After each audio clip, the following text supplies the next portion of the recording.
महज 2 बार जॉब्स का जिक्र है उस देश में जहां पर बेरोजगारी सबसे विकराल समस्या है। बोला एमएसपी बहुत बढ़ाई, 700 किसानों की शहादत हो गई।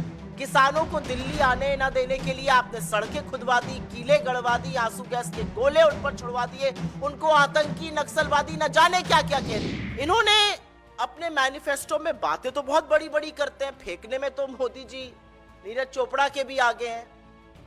ये जो मोदी पत्र है, ये जो जुमला पत्र है, जहां देखूं तुम्हें पाऊं वाला हिसाब है, मोदी जी की अलग अलग फोटो है, अलग अलग भाव भंगिमा है। उसमें मैंने एक सर्च किया डॉक्यूमेंट में, जॉब्स डाला, आप भी डालिएगा पीडीएफ पे। 2 बार आता है उसका जिक्र, महज 2 बार जॉब्स का जिक्र है उस देश में जहां पर बेरोजगारी सबसे विकराल समस्या है। कंपेयर करिए हमारे मैनिफेस्टो से। हम 30 लाख सरकारी नौकरियों की बात करते हैं, हम 1 साल के लिए ग्रेजुएट और डिग्री होल्डर्स को स्टाइपेंड देने की बात करते हैं 1 लाख रुपए का। बीजेपी में 2 बार जॉब्स का जिक्र है और थेथरे ये है कि लिखा जा रहा है खाली रिक्त पद भरे जाएंगे सरकारी।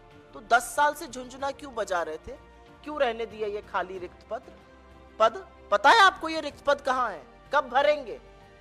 ये जॉब्स पर ये यूथ के साथ मजाक और खिलवाड़ है। बोला एमएसपी बहुत बढ़ाई, 700 किसानों की शहादत हो गई। किसानों को दिल्ली आने ना देने के लिए आपने सड़कें खुदवा दी, कीले गड़वा दी, आंसू गैस के गोले उन पर छुड़वा दिए, उनको आतंकी नक्सलवादी न जाने क्या क्या कह दिया। लेकिन एमएसपी के कानून की बात मैनिफेस्टो में नहीं है। ये किसान के बारे में इसलिए बात करना चाहती हूं क्योंकि हमने अपने मैनिफेस्टो में डंके की चोट पर कहा है हमारी सरकार बनेगी, हम एमएसपी की लीगल गारंटी देंगे, एमएसपी का पूरा कानून बनाएंगे, कर्जा माफी करेंगे और खेती को जीएसटी से मुक्त करेंगे।